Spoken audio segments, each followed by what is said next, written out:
Congress supreme court आ गई है और उसने कहा है कि जो प्लेस ऑफ वर्शिप एक्ट है ये इसमें बदलाव भी नहीं होना चाहिए और ये खत्म भी नहीं होना चाहिए।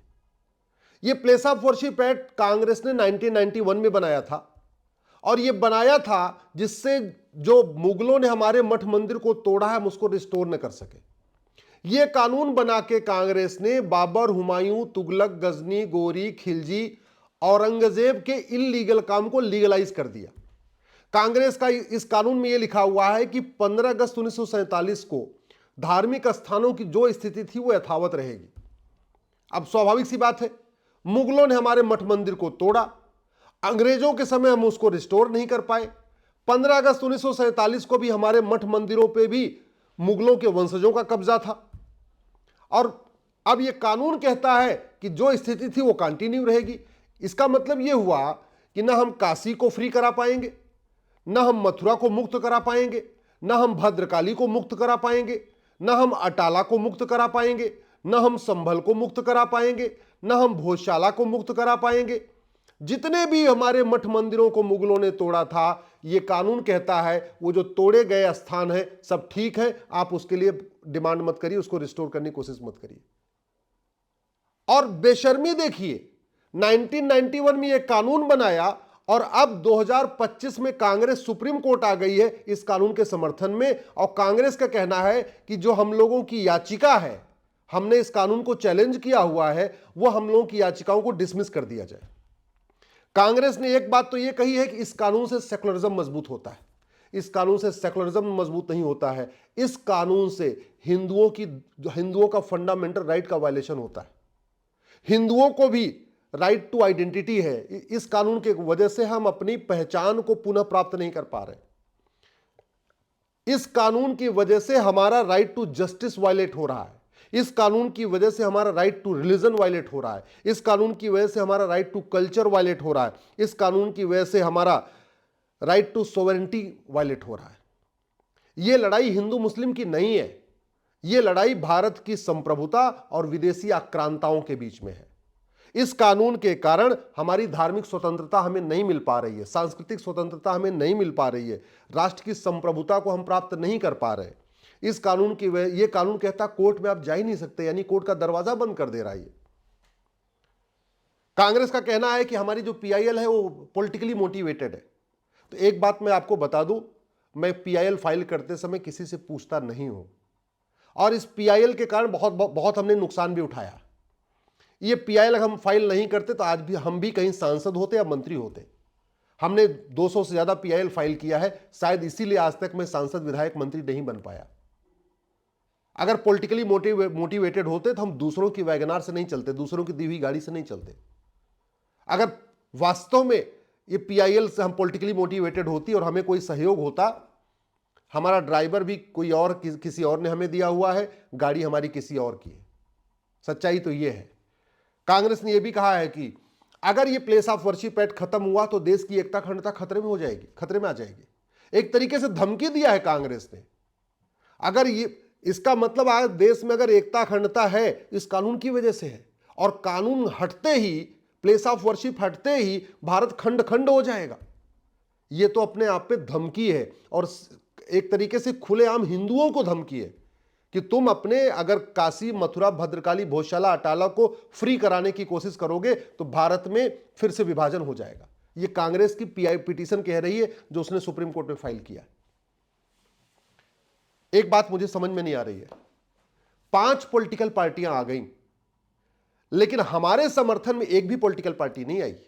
सीपीआई आ चुकी है, आरजेडी के मनोज झा आ चुके हैं, कांग्रेस खुद ही आ गई है, कांग्रेस के प्रवक्ता भी आ चुके हैं। 5 पॉलिटिकल पार्टियां आ गई है प्लेस ऑफ वर्शिप एक्ट के समर्थन में। कोई एक भी पॉलिटिकल पार्टी इस प्लेस ऑफ वर्शिप एक्ट का विरोध करने के लिए अभी तक सुप्रीम कोर्ट नहीं आई है। 5 सांसद आ चुके हैं सुप्रीम कोर्ट में इस कानून के समर्थन में, हमारी पीआईएल का विरोध करने के लिए, लेकिन हमारी पीआईएल का समर्थन करने के लिए कोई एक भी सांसद नहीं आया। जमीयत उलमा हिंद आ चुका है, पर्सनल लॉ बोर्ड आ चुका है, बहुत सारे मौलवियों के संगठन आ चुके हैं और भी कई सारे इस्लामिक संगठन आ चुके हैं, लेकिन राष्ट्रीय स्तर पर काम करने वाला हिंदुओं का कोई एक भी संगठन सुप्रीम कोर्ट तक नहीं आया हमारी पीआईएल का समर्थन करने के लिए। Former cabinet secretary, former home secretary आ चुके हैं प्लेस ऑफ वर्शिप एक्ट का समर्थन करने और हमारी पीआईएल को डिसमिस करवाने के लिए। लेकिन कोई एक भी आईएएस ऑफिसर, कोई एक भी फॉर्मर आईपीएस ऑफिसर, कोई एक भी फॉर्मर जज हमारी इस पीआईएल के समर्थन में नहीं आया। दिल्ली के भूतपूर्व राज्यपाल लेफ्टिनेंट गवर्नर नजीब जंग आ चुके हैं इस प्लेस ऑफ वर्शिप एक्ट के समर्थन में और हमारी पीआईएल डिसमिस कराने के लिए। लेकिन कोई एक भी गवर्नर, कोई एक भी फॉर्मर लेफ्टिनेंट गवर्नर हमारी पीआईएल का समर्थन करने नहीं आया। कितने सारे मौलवी आ चुके हैं इस पीआईएल का समर्थन करने, इस प्लेस ऑफ वर्शिप एक्ट का समर्थन करने और हमारी पीआईएल का विरोध करने। लेकिन हमारे संत, महंत, मंडलेश्वर, महामंडलेश्वर, आचार्य महामंडलेश्वर पता नहीं सुप्रीम कोर्ट क्यों नहीं आना चाहते। हमारे 12 ज्योतिर्लिंग हैं भगवान शंकर के, कम से कम वहां से 12 याचिका तो आ सकती थी। 51 शक्तिपीठ है, चलो उसमें से मान लिया एक पाकिस्तान में है, 5 बांग्लादेश में है, फिर भी 45 शक्तिपीठ तो भारत में है। 45 याचिका, अगर एक एक शक्तिपीठ से एक एक याचिका आती सुप्रीम कोर्ट में तो 45 याचिका आ जाती हमारी पीएल के समर्थन में और इस कानून के विरोध में। हमारे 4 शंकराचार्य हैं, क्यों नहीं आ रहे हैं मुझे समझ में नहीं आ रहा है।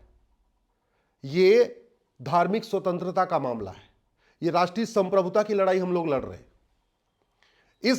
अगर ये कानून खत्म नहीं हुआ, ना हम काशी को मुक्त करा पाएंगे, ना मथुरा को मुक्त करा पाएंगे, ना भद्रकाली को मुक्त करा पाएंगे, ना भोजशाला को मुक्त करा पाएंगे।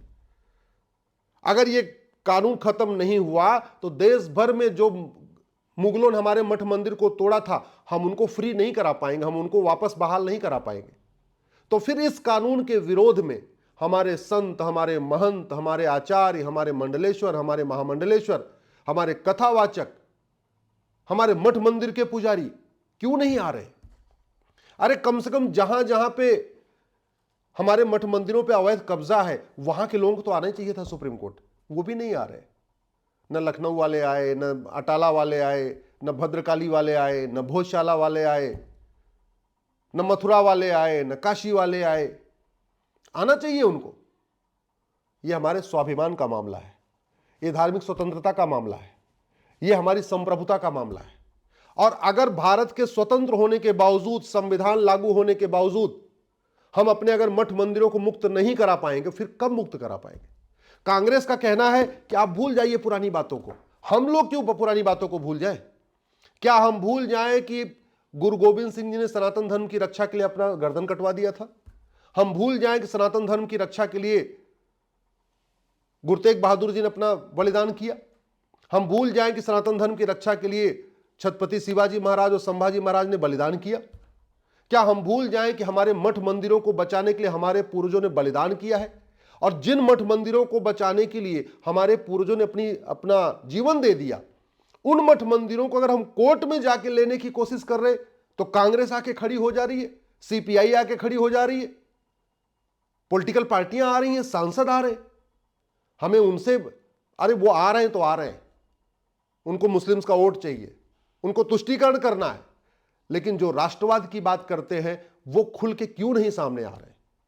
5 पॉलिटिकल पार्टियां सुप्रीम कोर्ट आ गई, कोई एक भी पॉलिटिकल पार्टी सुप्रीम कोर्ट क्यों नहीं आई कि हां ये कानून खत्म होना चाहिए और हर प्रत्येक जहां जहां विवादित स्थान है, जो प्रमुख स्थान है, उनका सर्वे होना चाहिए और सर्वे होने के बाद रिस्टोर होना चाहिए। कायदे से संविधान का आर्टिकल 49 कहता है कि धार्मिक और पौराणिक ऐतिहासिक स्थानों को प्रिजर्व करना, उनको आगे बढ़ाना, यह सरकार की ड्यूटी है और सरकार ने प्लेस ऑफ वर्शिप एक्ट बना दिया। आर्टिकल 49 को उठा के पढ़िए, वो साफ साफ कहता है कि भारत के ऐतिहासिक, सांस्कृतिक, धार्मिक, पौराणिक स्थानों को प्रिजर्व करना, उनको मेंटेन करना, जो हमारे हेरिटेज प्लेस है उनको बना के रखना, यह सरकार की ड्यूटी है। तो कायदे से काशी, मथुरा, भद्रकाली, भोजशाला, अटाला, जो और भी ऐसे स्थान हैं, संभल, इनको प्रिजर्व करना, इनको प्रोटेक्ट करना, इनको आगे बढ़ाना, यह सरकार की ड्यूटी है। और हम लोग लड़ रहे हैं तो हमारे खिलाफ सांसद भी आ रहे हैं, राजनीतिक पार्टियां आ रही हैं, लेफ्टिनेंट गवर्नर आ रहे हैं, आईएएस ऑफिसर आ रहे हैं, आईपीएस ऑफिसर आ रहे हैं, भूतपूर्व प्रोफेसर आ रहे हैं, सेना के ब्रिगेडियर आ रहे हैं। क्या एक भी सेना का अधिकारी ऐसा नहीं है जो आके सुप्रीम कोर्ट आके बोले भैया ये कानून खत्म होना चाहिए और हमारी पिटीशन एक्सेप्ट होनी चाहिए? इतने सेना के अधिकारी हैं, एक भी उसमें से बाहर सुप्रीम कोर्ट नहीं आ सकता, एक भी आईएएस ऑफिसर सुप्रीम कोर्ट नहीं आ सकता, एक आईपीएस ऑफिसर सुप्रीम कोर्ट नहीं आ सकता, एक जज सुप्रीम कोर्ट नहीं आ सकता, एक सांसद सुप्रीम कोर्ट नहीं आ सकता, एक विधायक सुप्रीम कोर्ट नहीं आ सकता। मैं आप बार बार कह रहा हूं, समस्या का समाधान या तो संसद से होगा या सुप्रीम कोर्ट से होगा। अगर आप संसद में आवाज नहीं उठा सकते हैं, आप संसद में नहीं है, आप सांसद नहीं है, तो कम से कम सुप्रीम कोर्ट तो आ ही सकते हैं ना, याचिका तो दाखिल कर ही सकते हैं। मैं अपने सभी अखाड़ा के परम पूज्य, जो हमारे अखाड़ों के प्रमुख हैं, जो हमारे सभी आचार्य हैं, जो हमारे कथावाचक हैं, जो हमारे मंडलेश्वर हैं, जो हमारे महामंडलेश्वर हैं, मैं अपने सभी धर्म गुरुओं से, परम पूज्य शंकराचार्य जी, सबसे हाथ जोड़ के निवेदन कर रहा हूं, सुप्रीम कोर्ट आइए। इस समय हमारी याचिका का समर्थन करने के लिए तो 12 याचिकाएं हैं, लेकिन हमारी याचिका का विरोध करने के लिए 32 याचिकाएं फाइल हो चुकी हैं। भारत में आप जरा सोचिए, जहां 80% हिंदू है, वहां पे बाबर, हुमायूं, तुगलक, गजनी, गोरी के द्वारा जो मठ मंदिर तोड़े गए, उनको मुक्त कराने के लिए मात्र 12 याचिकाएं हैं, लेकिन बाबर, हुमायूं, तुगलक, गजनी, गोरी के समर्थन में 32 याचिकाएं आई हैं। यह दिखाता है कि हम कितने इस मामले में पीछे हैं। मैं आप सबसे आग्रह करता हूं, मेरी बात ठीक लग रही हो, इस वीडियो को अधिक से अधिक शेयर करिएगा, और जो लोग सक्षम हैं वो सुप्रीम कोर्ट आए और इस लड़ाई में अपना योगदान करें।